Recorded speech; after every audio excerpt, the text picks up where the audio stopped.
사내들은 종교 최고의 권력자들이잖아요. 그리고 사내들은 고위층들을 얘기하거든요. 47절에 얘네들이 그런 사람이라고 지금 설명을 해요. 시작. 이에 대해줄 사람들과 바리새인들이 공회를 모으고 이르되 이 사람은 많은 표적입니다. 공회에 모으고, 그러니까 사내들이 공회에 모였다. 사내들이 의회에 모으고 이르되 우리가 어떻게 하겠느냐라고 지금 질문을 하는데요. 53절에 뭐라고 하나 볼게요. 53절 시작. 주려고 모의하니라. 그러니까 우리가 이 사람을 이대로 두어서는 안 되겠다. 어떻게 할까? 그래, 죽여야 되겠다. 이렇게 본격적인 지금 모의가 시작이 됩니다. 요한복음에 예수님께서 1장에서부터 쭉 보면은 해오신 행적을 보면 사람들을 병 고치는 자들을 고쳐주시고, 또 심지어는 저번 주에는 나사로 죽은 자를 또 살리셨고, 막 썩어 냄새가 나는 그 시신을 또 살려낸 사건 다 목격을 했어요. 다 봤잖아, 따라다니면서. 그러면 오히려 정상적이고 상식적인 자라면 야, 이분 대단하다. 박수를 쳐주고 격려를 하고 환호를 해도 시원찮을 텐데, 도대체 그것도 종교 최고 권력 기관들이거든요. 이 사람들이 사내들이 공회에서 모여서 하는 소리가 이 사람 이대로 두면 안 되겠다. 죽여야 되겠다. 라는 결론을 내린 이유가 뭘까요? 오늘 이 이유를 아는 것이 간단하지가 않고 그만큼 중요한 일입니다. 그러니까 이들은 종교적인 무슨 신앙 때문에 지금 이런 결정을 내는 게 아니라, 이제 겉으로 표면적으로 이렇게 보면 그런 이제 용어와 어라를 써요, 이 사람들이. 근데 48절 보니까 시작. 만일 이대로 두면 모든 사람이 그를 믿을 것이요, 그리고 로마인들이 와서 우리 땅과 민족을 빼앗아 가려고 하니.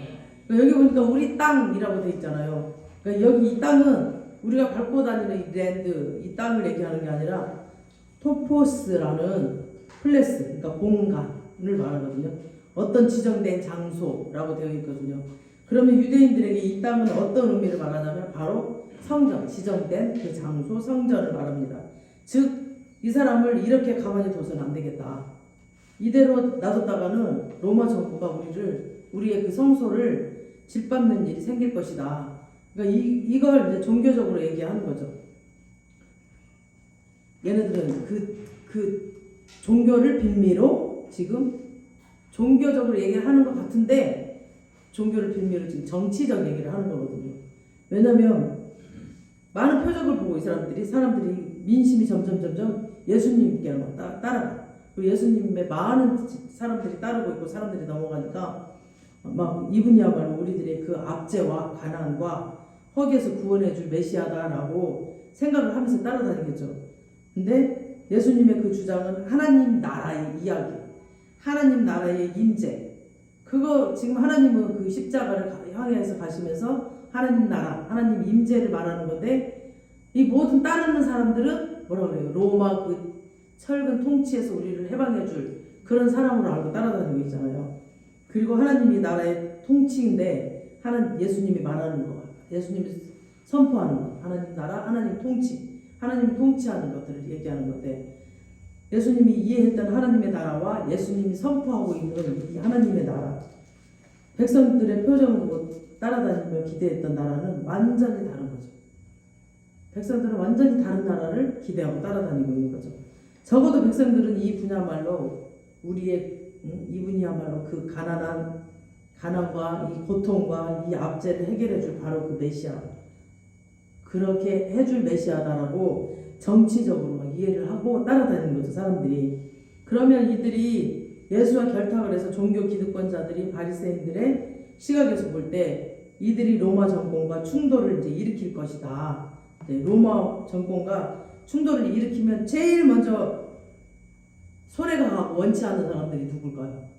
성전에서 일하는 사람들이겠죠. 제일 우리가 이제 쉽게 설명하자면, 우리나라가 왜 1900년도 초에 일제에 36년 동안 압제를 당했잖아요. 그때 뜻이 있는 사람들은 막 만주로 중국으로 돌아다니면서 막 외부에서 독립운동을 하고 있었고요. 또 자금을 대고 막 이런 밀정 같은 영화를 보면 그 내용들이 조금 나오잖아요. 그때도 결코 이 조국의 해방을, 이 민족의 해방을 원치 않는 사람들이 있었죠. 이 사람들은 기득권자들이에요. 막 일제 부역을 하면서 빌붙어서 한 시대 먹고 살았던 그 사람들은 자기 그 기득권자들 자기 먹고 사는 거 지금 너무 일제에서 떨어지는 게 너무 많거든. 일본에서 그걸 놓치기가 쉬운 거야. 그러니까 나라를 생각하는 게 아니라 자기를 생각하는 거죠. 자기만. 응? 그리고 자자손전 그냥 한 세상 먹고 살면 되는 거지 무슨 나라가 무슨 소용이냐 이런 사람들은 싫어했죠. 그렇게 뭐가 중요하냐 이 나라가 그렇게 하는 사람들이 반대를 했죠. 그런데 모든 대부분의 백성들은 우리나라의 자유와 또 주권 회복과 해방을 원했죠. 모든 사람들은 그게 정상이고 또 이와 같은 입장인 거예요. 똑같이 바리새인들도 응? 지금 예수님이 이런 표적을 행하면서 사람들이 자꾸 그에게로 모여들기 시작하니까 그러면 이 종교 기득권자 들고 있는 사람들이 이 모습을 볼 때 불안했겠죠. 쫓겨날까 봐 자기들이. 그리고 자기들에게 방역이 되어서 불안한 게 아니고 이들이 로마의 충돌을 일으키면은 자기들이 로마 정부 밑에서 이들이 이제 막 실질적으로 종교이긴 하지만 사실은 그들의 주는 하나님이 아니라 로마겠죠. 로마. 그러니까 거기서 떨어지는 거 그 사람들이 하는 거 먹고 살고 있으니까. 이때 이미 대제사장은 원칙적으로 원래 대제사장은 종신적이거든요. 종신직. 근데 대제사장 직분마저 로마 정부로 이미 넘어가 버렸어요. 저번에 제가 수전자를 얘기하면서 얘기했잖아요. 그런 일이 끔찍하게 일어나고 있었어. 이렇게 종교의 주권마저도 사실은 로마 황제의 손에 넘어가 있을 때였어요. 그러니까 여기는 이스라엘 백성들이 이 성전에 대제사장 세우는 것, 제사장 세우는 것들을 해야 되는데 이미 뺏겨버렸어 다. 그런 이때 당시가. 그래서 결국 그들은 그들의 그들이 믿고 있는 거는 하나님이 아니라 이미 로마 황제한테 넘어가 버렸다는 거죠. 그래서 이들이 가장 두려워하는 것도 로마가 이런 내적인 충돌에 의해서 자기 민족에게 들어와서 막 성전을 짓밟고 막 성전을 헐어버리면 먹고 살 길이 없잖아. 자기네는 그런 자기들의 권력의 근거가 되는 성전이 무너질 수 있기 때문에 그게 무서운 거죠. 그래서 그게 무서워서 지금 그 속마음이 드러나 있는 거죠. 근데 AD 70년에 실제로 그런 끔찍한 일이 벌어졌습니다. 그들의 걱정대로 진짜 성전이 완전히 무너져 버렸죠. 이런 배경을 염두에 두고 오늘 본문을 다시 읽어보시겠습니다. 48절 시작. 만일 그를 이대로 두면 모든 사람이 그를 믿을 것이요 그리고 로마인들이 와서 우리 땅과 민족을 빼앗아버립니다. 그러니까 이것은 사실 자기 민족을 생각하는 것이 아니라 지금 뭐예요? 정치 공학적으로 이해를 해야 되는 거죠. 이것은 자기들의 기득권이 흔들리고 무너질까봐 그 기반이 없어질까봐 걱정스러워서 지금 우리가 이 사람을 어떻게 할까? 그러자 이때 오늘 이야기의 주인공이 되는 가야바라는 인물이 딱 등장을 합니다. 49절에 시작. 그 중에 한 사람의 대제사장인 가야바가 그들에게 말해 너희가 아무것도 알지 못하는도다. 여기 등장하는 가야바는 이제 앞으로 예수님의 그 죽음에 큰 역할을 합니다. 그리고 그 가야바는 원래 지금 이 해 제사장이 아닙니다. 대제사장이 아니라 원래 안나스라는 사람이 대제사장이었는데 로마 정부의 말을 듣지 않는다고 안나스 그때 수전제를 할 때도 마찬가지예요. 그냥 해고를 당해버려. 그냥 로마 정부가 해고를 시켜버려 대제사장을. 원래 종신직인데 해고를 해버려 자기네 마음대로. 그리고 막 무슨 임시직처럼 막 자기 마음대로 해버려. 그리고 대제사장이 그런 일을 일어난다니까요. 그래서 이 시대가 종교적 주권까지도 이미 로마에게로 넘어가 있던 때입니다. 그리고 자기 말을 잘 듣는 가야바를 임명을 해버려. 가야바를 대제사장으로 세웁니다. 근데 또 이 둘 사이는 또 사이와 장인 사이예요. 그러니까 안나스가 장인인 거죠. 장인을 해고해버리고 지금 가야바 사이가 대제사장이 된 거죠. 이렇게 가야바가 새로 임명이 됐습니다. 그리고 이 사람이 무슨 말을 하는지 성경 50절 51절을 한번 보시겠습니다. 이 가야바가 뭐라고 하는지 시작. 한 사람이 백성을 위하여 죽어서 온 민족이 망하지 않게 되는 것이 너희에게 유익한 줄 생각하지 아니하는도다 하였으니 이 말은 스스로 함이 아니요 그의 대제사장이므로 예수께서 그 민족을 계시하시고 지금 자기가 무슨 말을 하는지도 모른 채 아무 말 대잔치를 하고 있는 거야. 지금 자기가 예언 같은 얘기를 하는 거죠. 그게 예언이 될 줄 모른 채 정말 예언이 돼버렸어요. 예언은 자기는 정치적으로 이렇게 얘기를 했는데 한 사람이 백성을 위하여 죽어서 온 민족이 망하지 않게 되는 것이 너희에게 유익한 줄 너희가 알지 못하느냐. 이 말은 이럴 때일수록 정치적인 희생양이 필요하다라는 뜻이죠. 그러니까 누가 죽어야 된다 이 말이에요. 근데 예수님은 죽으러 오셨잖아요. 지금 가야바가 하는 말이 한 사람이 죽어서 온 백성이 망하지 않게 하는 게 로마의 침입을 막는 것이 맞지 않냐. 그러니까 정치적 희생이 필요하다 그 말이에요. 그런데 이 말을 자기가 스스로 말하면서 또 자기가 무슨 말을 하는지를 잘 몰라. 이야기는 51절에 다시 51절 52절 시작. 이 말은 스스로함이 아니요 그의 대지상님으로 예수께서 그 민족을 이해하시고 또 그 민족만 위할 뿐 아니라 흩어진 하나님의 자녀를 모아 하나가 되게 하기 위하여 죽으실 것을 미리 말하세요. 그러니까 스스로함이 아니라고 그랬죠 여기. 그러니까 이게 굉장히 역설이고 아이러니라고 하죠 이런 일들을. 그러니까 가야바는 정치적 관점에서 말을 했어요. 이럴 때일수록 희생양이 하나 필요하다. 그런데 자기는 이제 정치적 관점에서 얘기했지만 하나님은 가야바의 정치적 그 의도를 빌려서 인류를 구원하기 위한 계획을 진행시키고 있는 거죠. 지금 그러니까 하나님의 계획과 지금 가야바의 의도가 맞아떨어진 거죠.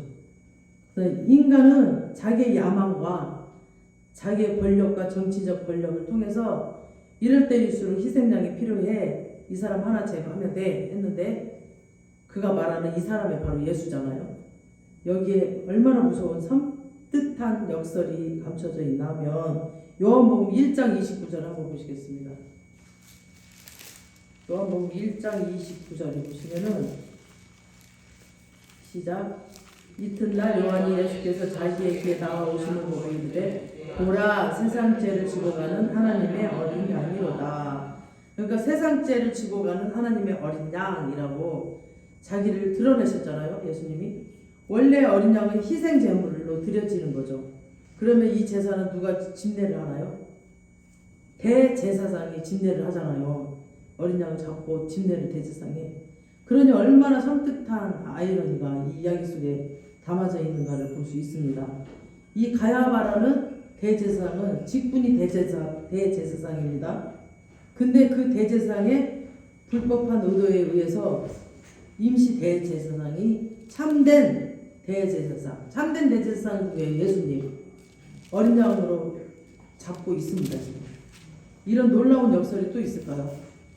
기꺼이 그 정치적인 의도에 하나님은 어린 양을 그 손에 맡겨서 그 인류를 구원하기 위해서 지금 죽음의 길로 들어서고 있습니다. 이때부터 죽이기로 결단을 합니다. 왜 그래야만 했을까요? 요한복음 12장 24절을 한번 읽어보시겠습니다. 12장 24절 시작. 내가 진실로 진실로 너에게 이르노니 한 알의 밀이 땅에 떨어져 죽지 아니하면 한 알 그대로 있고 죽으면 많은 열매를 맺느니라. 아멘. 예수님은 그렇게 어린 양으로 한 알의 밀로 떨어져서 죽기 위해서 오셨습니다. 근데 그 죽음의 방식을 하나님 놀랍게도 가장 불법한 자의 손에 맡깁니다. 왜요? 그 가야바는 오늘 누굴까요? 그 가야바가 누굴까요? 우리는 예수를 믿었으니까 상관없어. 그냥 나는 아무 상관없어. 그렇게 생각할까요? 아닙니다. 과거에 그리스도를 알지 못했던 우리의 또 하나의 모습입니다. 가야바는 이분법적으로 생각할 인물이 아닙니다. 우리는 예수를 영접했고 하나님의 은혜로 구원을 받았으니까 이쪽하고는 관계가 없는 그런 사람이라고 생각을 하는데 그게 아니라 우리가 거기 있었습니다. 우리도 마찬가지로 예수를 몰랐을 때 거기 있었다는 거죠. 어린 양의 죽음으로 어린 양 예수 그리스도 그 죽음으로 우리가 구원받고 이 천국으로 온 거죠. 가야바를 우리는 나와는 상관없는 인물로 오해해서는 안 됩니다. 바로 이런 자를 위해서 불법한 제물이 되어서 예수님은 십자가에 죽으신 겁니다. 한 알의 밀알이 땅에 떨어져 한 알의 밀알이 땅에 떨어져서 썩어져야만 죽어야만 한 생명이 살아납니다. 생명이. 그런데 이 구원 계속 계획 속에 어떤 놀라운 일이 있는지 52절 다시 한번 보시겠습니다. 11장 52절. 시작. 또 그 민족을 위한 뿐 아니라 흩어진 하나님의 자녀를 모아 하나가 되게 하기 위하여 죽으실 것을 미리 말합니다. 그 10장 한번 보시겠습니다. 요한복음 10장 바로 앞에 보시면은 10절 11절. 도둑이 오는 것은 도둑질하고 죽이고 멸망시키려는 것뿐이요 내가 온 것은 양으로 생명을 얻게 하고 더 풍성히 얻게 하려는 것이다. 나는 선한 목자라. 선한 목자는 양들이 목숨을 버리거니와. 저번 주에도 이 선한 목자에 대해서 했죠. 그러니까 오늘 이 본문 말씀 중에 여기서는 사꾼에게 초점이 있는 게 아니라고 했었죠. 선한 목자에게 초점이 있다고 그랬죠. 사꾼은 그렇게 나쁜 사람이 아니죠. 말 그대로 이제 고용당해서 그 삭 때문에 일을 하는 그냥 사꾼입니다. 그리고 그 계약법에 얘기돼 있다고 그랬죠. 그 양들을 책임질 수는 있지만 만약에 이제 목숨의 위협을 받으면은 이제 도망가더라도 거기에 따른 손실에 대해서는 이 배상 책임이 없도록 규정되어 있었다고. 그러니까 사꾼은 너무 그러니까 심한 강도의 시선을 바라보면 안 되고 그냥 사꾼은 사꾼일 뿐인 거죠. 그러니까 여기에 초점은 선한 목자였다라고 그랬죠. 제가 저번에 이 선한 목자는 양떼를 위해 목숨을 버리는 과분한 사람. 어떻게 양떼를 위해서 목숨을 버려? 그 사람을 설명하는 내용입니다. 그때도 말했잖아요. 우리가 아무리 집에서 강아지를 이쁘게 키운다 해도 우리는 그 강아지를 위해서 죽을 수는 없잖아요. 죽는 사람이 없잖아요. 근데 예수님은 목자이신 예수님이 양을 위해서 죽었다. 그 말이죠. 그건 정말 과분한 사랑, 과분한 사랑. 그 과분한 사랑을 설명을 해도 부족합니다. 그 사랑을 정말 내가 가슴으로 느낀다면 그 사랑을 어떻게 말을 할 수가 있겠어요. 공짜로 막 구원을 얻었다지만 이건 공짜가 아니라 너무 과분한 사랑을 받은 거죠. 우리는 예수님의 그 목숨, 십자가, 그 정말 값으로 치를 수 없는 그 어마어마한 것을 우리는 그 얻은 거죠. 이 생명을 그 예수 그리스도로 인해서. 그래서 공짜로 받았다라는 것은 그냥 은혜로 받았다라는 것은 정말 너무너무 과분한 말이라고 생각합니다. 다음에 요한복음 10장 15절 16절 한번 그 앞쪽에 보시면은 10장 15절 16절 읽어보시겠습니다. 자, 아버지께서 나를 아시고 내가 아버지를 아는 것 같으니 나는 양을 위하여 목숨을 버리노라. 또 이 우리에 들지 아니한 다른 양들을 내게 있어 내가 인도해야 할 터이니 그들도 내 음성을 듣고 한 무리가 되어 한 목자에게 있으리라. 우리 안에 들지 않는 이게 이스라엘은 우리를 만들어 놓고 그 우리 안에서 키운다고 그랬잖아요. 모든 사람들이 모여서. 그러니까 우리에 들지 아니한 다른 양들이 내게 있어 내가 인도하여야 할 터이니 이 말씀이 바로 이제 선교 명령이죠. 우리에게 전도하라. 선도 명령, 선교 명령. 우리도 이미 이 우리 안에 들어와 있으니까 우리 안에 양이지 사실 우리도 우리 밖에 있었던 사람들이었잖아요. 예수님의 은혜로 우리가 우리 안에 들어온 거죠. 하지만 이 예수님 때문에 우리 이 안에 들어와서 정말 이렇게 주님의 말씀으로 또 주님의 사랑으로 살아갈 수 있다는 게 얼마나 감사합니까? 그러니까 예수님은 우리에 들지 않는 양, 우리가 전도나 선교하는 이유는 그 양을 위해서 이 땅에 제물로 오셔서 십자가에 죽으시고 한 알의 미랄이 되어 땅에 떨어진 겁니다. 그 이야기를 지금 54절에서 끝을 맺고 있습니다. 11장 54절 시작. 그러므로 예수께서 다시 유대인 가운데 드러나게 다니지 아니하시고 거기를 떠나 빈들 가까운 곳 에브라임이라는 동네에 가서 제자들과 함께 거기 머무시니라. 아멘. 그러니까 요한의 눈에 빈들이라는 이 빈들 끝에 이제 에브라임 그 마을에 와 있다고 그러죠. 그러니까 거기에는 굉장히 중요한 그림 언어가 담아져 있는데 빈들은 무슨 뜻이냐면 아무 열매가 맺지 못하는 죽음의 땅이거든요. 그래서 여러분들 어떤 분들은 그 빈들을 불임의 땅이라고까지 얘기를 해요. 그러니까 결실을 하지 못하는 땅. 근데 에브라임은 뭐냐면 열매를 맺다, 풍성하다, 결실하다. 두 배를 얻다라는 뜻이에요. 이 죽음의 땅에 우리 대한민국이 불과 100년 전에만 해도 무지와 고집과 어둠과 가난과 저주로 가득했던 땅. 그런 땅이었죠. 100년 전만 해도. 100년도 안 가. 보면 저 어렸을 때만 해도 정말 한 50년 전만 해도 진짜 암흑의 땅이었죠. 수많은 선교사들이 발을 딛고 또 딛고 또 딛고 이 좁은 땅에 죽어가고 또 죽어가고 많은 선교사들이 죽었죠. 그런 끝에 우리는 오늘 이 풍성한 기적을 꿈결처럼 누리고 살고 있습니다. 어느 선교사, 언더우드 선교사들이 많은데 제가 이번에 보면서 이 선교사를 처음 알았거든요. 1892년 한 젊은 선교사 부부가 이 땅에 도착을 합니다. 1892년도에 자녀가 없어서 이제 고민하던 그들에게 입국 6년 만에 이제 첫 아들이 태어났다고 해요. 그리고 그로부터 8개월 뒤에 아들이 하늘나라로 가버린대요. 그래서 이 아들의 시신을 양화진에 묻었습니다. 그리고는 이제 3년 뒤에 그 아픔이 아물어갈 때쯤 둘째 아들이 태어나요. 둘째 아이가. 근데 10달 뱃속에 품고 세상 밖으로 이제 나올 날을 기다렸겠죠. 그래서 이 아이가 1902년에 3월 7일 둘째 아들이 태어났어. 그리고 하나님께서는 이 아들을 또 하루 만에 데려가고 얼마나 기다렸고 그 아픔이 가시지도 않았는데 하루 만에 또 데려가고 있어요. 그러니까 1년 뒤 이 아이를 잃은 이 엄마가 슬픔을 이기지 못하고 막 너무 힘들어하다가 이 사랑하는 아내가 또 세상을 떠나버렸어요. 성경하러 왔잖아, 주님. 근데 우리도 하나님 일 하잖아요. 근데 왜 이렇게 힘들고 왜 이렇게 고난이 많고 정말 그러는지 모르겠어요. 하나님은 정말 이해할 수가 없어. 그 아내마저 떠나면 혼자 남았잖아요. 이 모든 걸 다 지켜왔던 조선 사람들이 선교사에게 물었답니다. 당신이 전하는 그 예수가 누구이길래 도대체 당신이 그렇게 힘들게 하냐. 그들의 물음에 선교사는 대답 대신에 찬양을 지어 부르기 시작했답니다. 이게 민로와 선교사랍니다. 민로와 선교사. 이렇게 선교에 실패는 없습니다. 그러니까 안 하는 게 실패이고 끝까지 하나님의 미랄이 떨어져서 이 선교사님 하나님의 미랄이 되어서 우리에게 정말 복음이 들어왔고 우리가 이렇게 정말 하나님을 알 수 있었죠. 많은 선교사들이 왔지만 이렇게 아픔을 겪은 선교사들이 너무 많아요.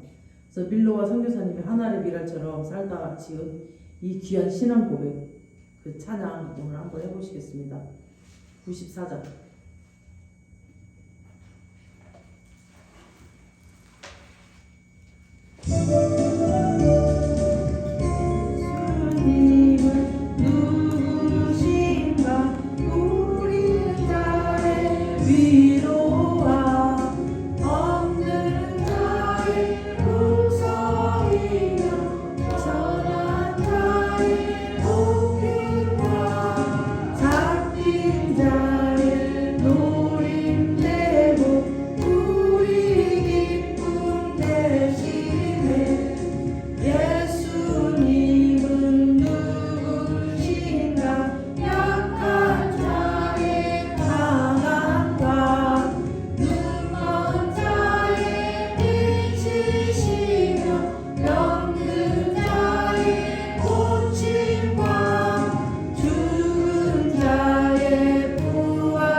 지으셨다고 해요. 그 형편에서 정말 선교하러 오셨고 예수님을 전하고 오셨는데 정말 그 귀중한 아이 둘을 잃고 또 사랑하는 아내까지 잃었던 이 선교사님의 고백이 정말 불평불만이 없잖아요.